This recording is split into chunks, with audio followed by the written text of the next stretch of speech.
echo here. Let me see if I can turn this down a bit. Do I sound okay, Cameron?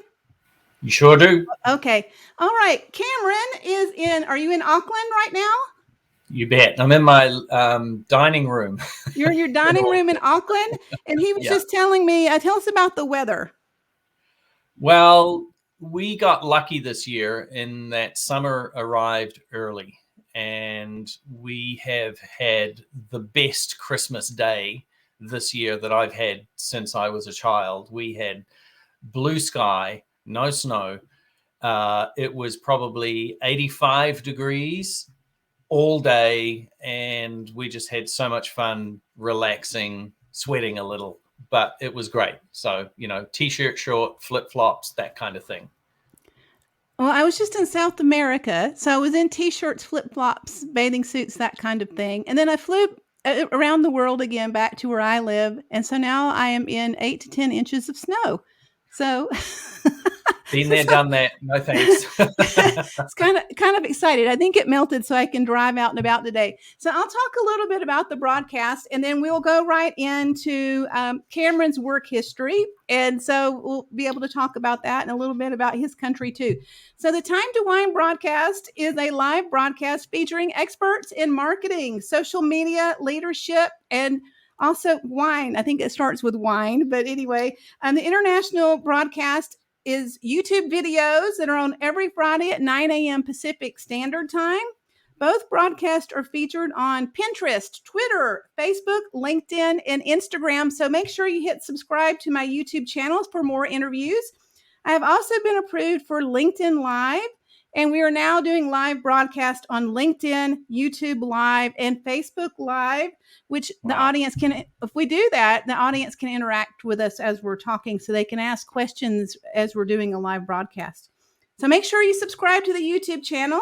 So Cameron Douglas is New Zealand's first and only master sommelier. He's proud to be responsible for a number of wine lists around the world. And so we're going to talk about his work history. So can you tell us a little bit about your background in wine and your work history? Absolutely. Welcome, everybody.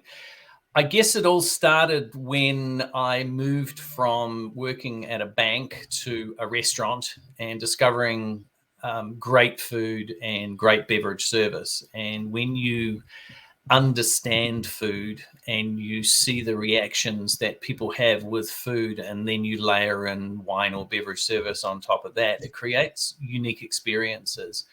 And having trained as a chef for a period of time, the move from the kitchen to the front of house was a really positive thing on my part, because I got to use my understanding of food, and to break it down is all about aromas, flavors, and textures. And that's what wine is all about as well, and beverages, cocktails and so on.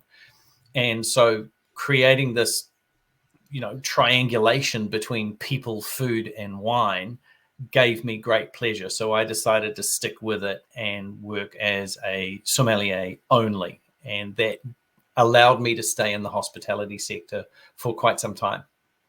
Then banking can be quite uptight anyway, can't it?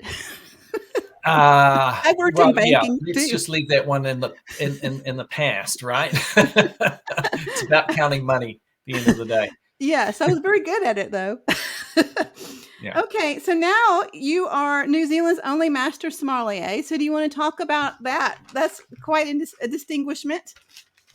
Yeah, well, thank you. And it was quite a journey from when I got to learn about the organization called the Court of Master Sommeliers, because I was already a decade into my craft, as it were, as a sommelier, and very happy about it. But when I learned that there were credentials, it sort of took me in a different direction, because I'm a plan A, B, and C person. And my plan B was, if this sommelier credential thing didn't work, that I would go into education. So I actually twinned my learning with education and got a degree in that before I got my master sommelier credentials. So if all things failed, I could fall back on that credential and move forward. As it turns out, I actually do both, because my role as a university lecturer required a degree in education, but my specialization at the university is beverages. So I'm actually have been combining both for well over 20 years. So it's a great duo, if you like. But in order to get those credentials, I could do any amount of theory study in New Zealand that I wanted, but mentorship, learning how to taste wine blind, deductive analysis required me to travel. So I did quite a bit of travel to the USA to make friends, meet people, join tasting groups, and the UK as well. And in New Zealand, because there were no other high-ranking sommeliers, I ended up doing some short study with the masters of wine that were resident here, which helped kickstart things along the way. But ultimately, it was the USA and the UK where I passed my master credentials. And then also in New Zealand, is education free, or do you have to purchase education like we do in the United States? So is it provided by the government? Both. Yeah, no. Okay. When you grow up in New Zealand, your primary and secondary education is all free. You start to pay when you go to university. Okay, we did the same thing. Ours is free. Right. And there are private schools which you would pay for, the same as the USA. There are not private universities here. We have 8 universities in New Zealand only. And if you want to go and study, you have to pay. Okay. But it is subsidized by the government. Okay. And so we do have some government. So in our situation, you can apply for student loans or some sort of governmental assistance when you're going, and then we have to pay also. So, Yeah. Okay. So next, you are a wine writer, a commentator. You review wine and present it. Do you want to talk a little bit about your experience with all of that? And then I know we'll get into there's several publications you write for us. We can talk about that too. So, Sure. Okay. Well, I guess when it's my interest in wine led to working backrooms at wine competitions here in New Zealand. And that was a great segue into the world of what judging wine was all about. Once I passed my master's credential in 2007, everything changed, and you suddenly become a quote unquote expert in all things wine. And that is true, but there's always room to grow and room to learn. And so I moved quite quickly from the back of house of wine competitions to the front of house and started becoming a wine judge and learning how to do that properly. That led to invitations to judge elsewhere, in particular Australia, sometimes in the USA, definitely in the UK. And so my experience as a judge became national and international. And wine judging is about understanding the world of wine so that when you're dealing with local product, you know how to look for benchmarks and where quality lies.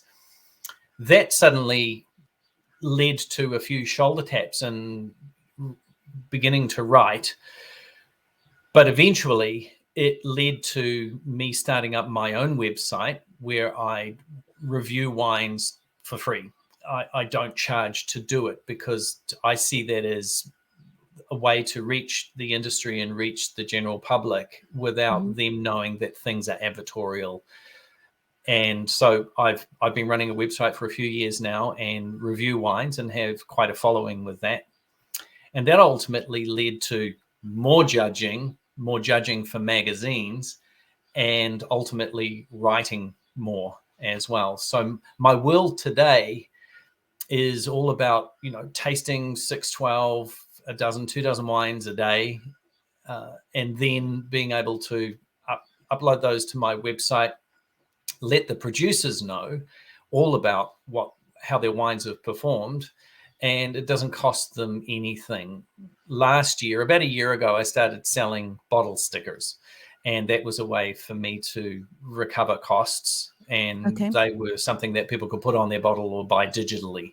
So if they didn't want to put stickers on bottles, they could at least use my message, which isn't gold, silver, bronze, by the way. It's just an acknowledgement of quality.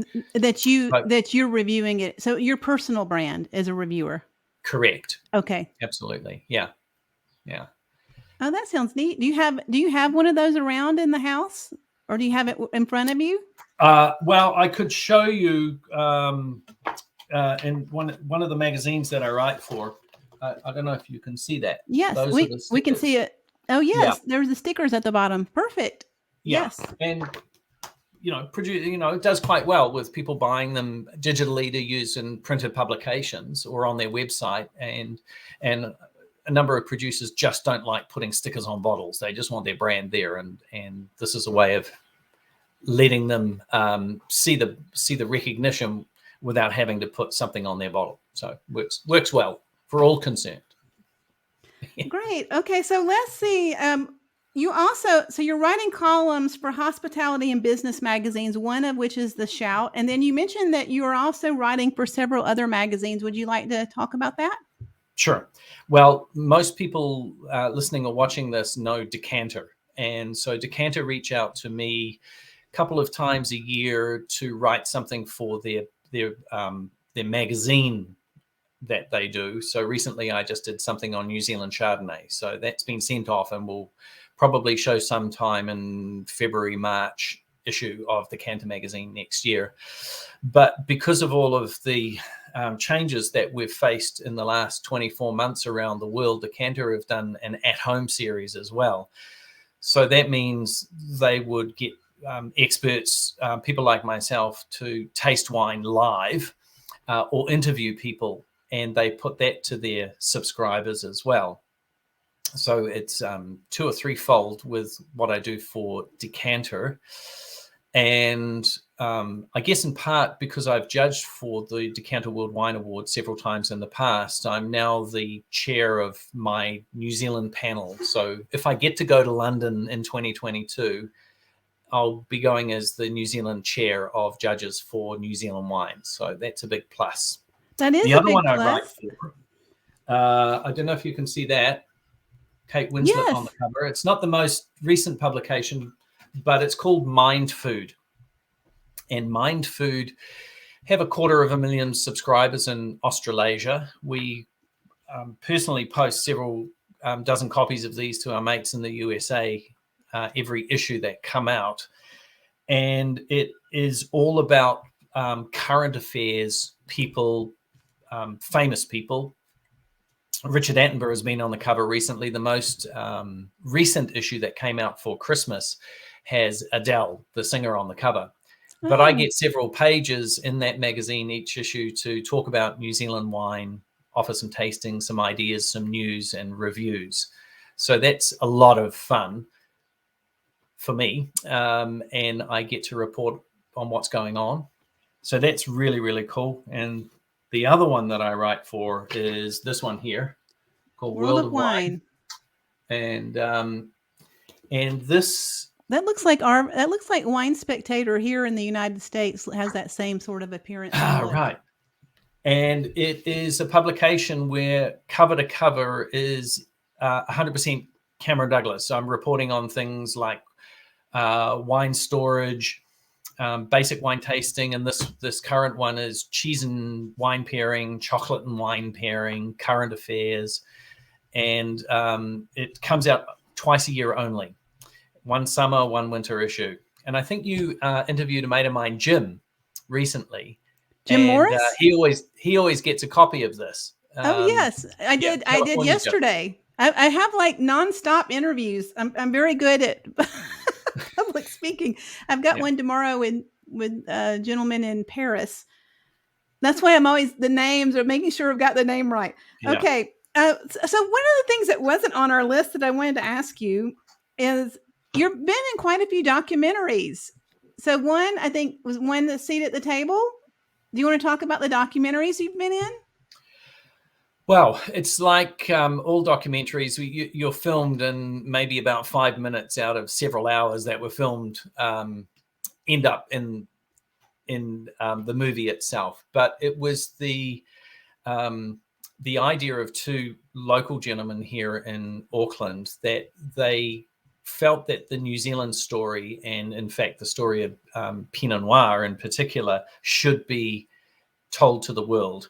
It talked about other varieties like Chardonnay as well, but it essentially what it did was capture the New Zealand story as it was as it is today, if you like, and what our challenges are, who some of our famous people are in the wine world, and interviewing them before it's too late, and telling some of that backstory of where New Zealand wine really came from and what it is today and what it might be in the future as well. So I am interviewed a couple of times in there, very short snippets I might add, but it's a great movie about learning what the New Zealand wine fabric is like, and what it's all about today, what it means today, and where we sit in relation to the rest of the world, and in particular what the rest of the world might be thinking about New Zealand wine. There are a few really cool scenes from London and France, and even the fine producers in Burgundy start talking about New Zealand wine because many of them had never actually tasted it before. Yes, we've heard of New Zealand. What do you make? And it's surprising that so many people don't actually know what we do here. Well, But it was good I fun. really want to come to New Zealand. I've been very interested in visiting New Zealand.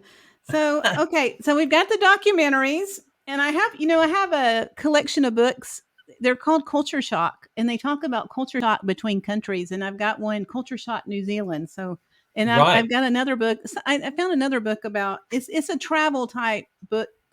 It's where someone's traveling, but it's about New Zealand. So, Right. okay. So also, now I started the wine marketing program at the University of Oregon, and you are doing the beverage program at the university. It is AUT, Auckland Technology. Is that correct? Yeah, correct. So would you like to talk about your job and what you do? You were just talking about combining education in your work together, but would you talk a little bit about what you do at work? Oh, sure. Absolutely. So AUT is one of the oldest education institutes in New Zealand. It was a polytechnic for many years before it became a university in 2000. And I joined just a couple of years before it went from being a polytech to a university. And we have several campuses and several schools within each campus. And I work for one particular school called the School of Hospitality and Tourism. And within that, we offer undergraduate degrees in management, essentially hospitality management. So I sort of am slotted into one of those undergraduate degree areas. But the word hospitality is the most important part of that, because if you're at a school of any kind within a university context and the word hospitality is there, what does that mean? And that means that you should be able to know things about cooking, that you should be able to know things about running restaurants, and that you should be able to know things about beverages and wine. And so I slot into that beverages and wine side and run the beverage program. And I've done that for actually over 20 years now. And I take undergraduate students and teach them how to taste wine. I teach them how to do wine and food pairing. I make sure that they can increase their understanding of wine vocabulary along the way, and that they should be able to leave by knowing our major wine producing regions, our climate, our soil types, and be able to get them what I call restaurant ready, so that they can actually discuss wine with customers to a level, and that if it interests them, they can move forward in the hospitality world and the wine and food service world.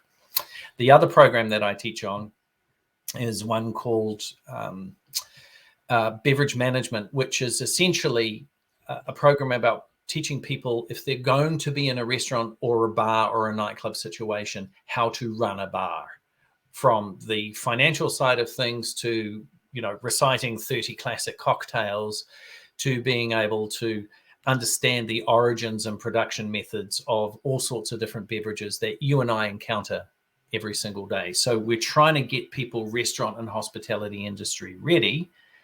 And of course, they have to sit exams in that. So that's the fun part of my job, is I teach what I love. And I get a lot of satisfaction out of that. And I was teaching. I haven't been teaching at a university, but I was a national marketing director. So then I went to the university, and for quite a while I was teaching marketing. It's kind of funny if I tell you what I was teaching. I was teaching marketing, social media, and wine. What Of a course, well, surprise. And they are so, connected, right? yes, I left and we're still doing marketing, social media, and wine. So it's still going. Okay. So let's get into. I'm interested in hearing about your country too. I'm interested in hearing about New Zealand, but let's talk about. So we had this really fun part of our lives for the past 3 years called COVID, and we Hmm. keep thinking it's going to go away, and thus far it's not. No. So, starting with when it started and things were incredibly frightening. Um, maybe talk a little bit about that, and then some of the silver linings that have happened. And does that translate to New Zealand? Do you know what that means? Oh yeah, Okay, I okay, understand completely. okay. Well, you're right. Everything was a bit frightening and was a bit of a shock in 2020 when our, Prime Minister, God bless her, came on TV and said, we have to do something about this, and we're going to shut down our country and we're going to lock down until we understand the situation better. So we had to learn to live alone, wave to our neighbors across the street rather than sort of have them over for a coffee every Sunday. And it's funny how you get used to that, but you suddenly form new habits. Yes. And breaking those habits has been quite difficult, but not impossible. And we nominated one person from our household to do all the shopping, the groceries, and taking care of our immediate family by nominating them into what we called our bubble. And my bubble was very small. It was myself and my wife and her father, who lived alone and is quite senior. So we had a very small bubble, but we existed. We actually just got on with things and did what we were told to do or advised to do, and it worked. It essentially worked. And I think I don't need to quote statistics, but the statistics speak for themselves as to how New Zealand has coped with this situation. New Zealand's done quite And well, hasn't yeah, like way off the charts successful with this, aren't they? What absolutely. And so and what the are vast, the oh, yeah. well, I mean, we've had less than 50 deaths in 2 years, and I think Oh, that wow. is a big um, endorsement of what we did, how we behaved, and how we continue to behave. Because the thing is, it's a movable feast, and we came out of that lockdown late last year and enjoyed Christmas and New Year, and then things ranked up again. Things got a little tougher once again, and we've moved, I guess, quite successfully through that again. And the big plus in all of this has been the vaccination program, simply because it's been the light at the end of the tunnel for many of us. So we're into our booster program now here in New Zealand. So my wife's had her booster. I'm getting mine tomorrow. And we think it's good timing, actually, at the Yes. moment to get a booster shot. Unfortunately, it just means international travel for 2 years was essentially cancelled, and it still is. I'm going on a road trip next month, but I'm not flying anywhere. I'm just decided to drive. Although I could fly, I'm choosing to drive instead. And that way I get to see more of my own country. And I guess that's one of the silver linings that That we is, talk yes. about, is that, getting to know your own backyard is a good thing, because you become friends with your own country again when you see how beautiful it is and what's so close. For example, 20 minutes from here, I could be at any number of beaches on the West Coast or the East Coast. And they're quite different. They're quite spectacular, but there's all sorts of walks that you can do. We have a huge electric scooter industry here in New Zealand. For some reason, people love riding electric scooters around the place, and their electric bicycles. So we've got a lot of people on foot on electric vehicles. Traffic in Auckland is always pretty bad anyway, but this is a nice way to get out of that. So the silver linings ultimately are the freedoms that we live within now, But we step outside in public and we're wearing a face mask. We have to scan into every store, supermarket, every business that is open, we have to scan into. And so we have a fabulous tracking system. And we now have COVID passports on our phones as well. So it proves who we are and when we got vaccinated, essentially. So it's a big deal, but it's a great silver lining to be able to have those freedoms to work within. Yes, and I think you're a little ahead there. We have, so for example, I'm working at a concert hall, and so I volunteer at the concert hall, and the concert hall is a big international concert hall, and they've been closed for the past 2 years. And so I've been at the door because you have to have your COVID card. We have a COVID card, but it's still, I don't think anyone planned on really having to use it. So it's not it's a piece of paper that has your COVID vaccinations on it. But now we're going to need to move into something like some sort of identification or something that has it on it. But when you come in, you have to have that with your identification. And so I have to check all the COVID cards. And so all of that has come out of this. We don't have to scan into department stores or have any sort of identification scan, but we're still wearing masks. And I was just in South America. So one of the things I was going to say about travel is I went to South America in November and I didn't have any problems. And I think they were better masked than, in many cases, the United States in terms of mask on the street everywhere. They were masked and very clean, sanitary conditions with all kinds of public restrooms with soap and also hand sanitizer. And I was really impressed with that. But so I don't know what I was going to say. So anyway, they were doing a great job. But in December, I'm noticing on social media, including your friend Jim, people have planned trips and they show up at the airport and the flight's canceled, and the flight says the airline says, well, we can book you again in 7 days. Well, meanwhile, people have booked their vacations or their tour or whatever it is, and then they're having some trouble getting refunds. But it's not just Jim. I'm seeing all kinds of people booking holiday travel with pretty disastrous results. And so I don't think the airlines, I don't think we're ready for international travels or any kind of even travel within the United States without there being some really intense problem. So I think we're hopeful that things will be that way, but I don't think we're there yet.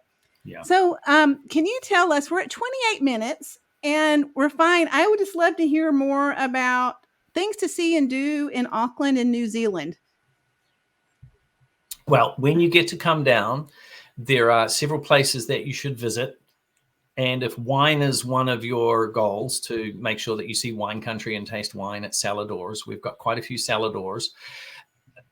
You can probably fly into Auckland, go straight down to central Otago, which is our most southerly wine region. And there, that's, the home of our original bungee jumping enterprise, but it's set right in the middle of wine country.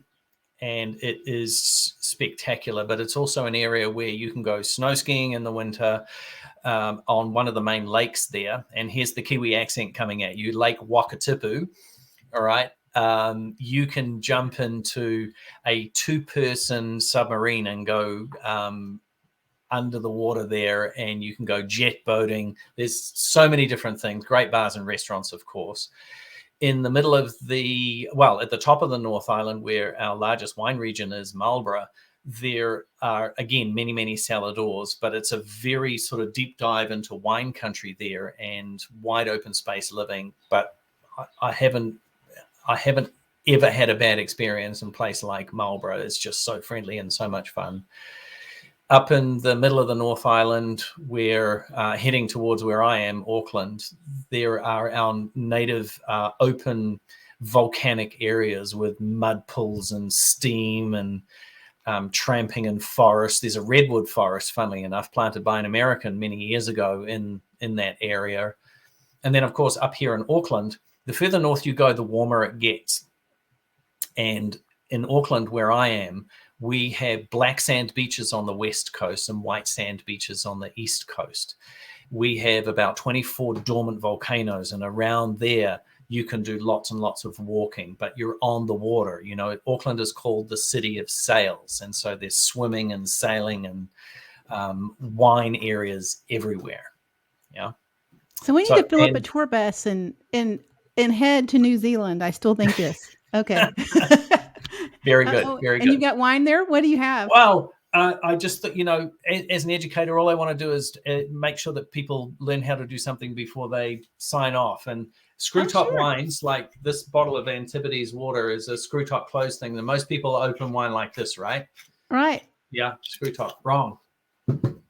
You hold the sleeve, not the screw top, right? Hold the sleeve and twist the bottom of the bottle. Oh. And it cracks it open for you, and away you go. Oh, clever. So now I've got a Pinot Gris from Brick Bay in North Auckland to drink. Thank you. Nice. Wonderful. All right. And last little thing. So yes. Do you have any tips for, let's say, tips for people? Yeah, I have a lot of young people connected to me on social media. They might not be as young now. They may be 35. But, still young.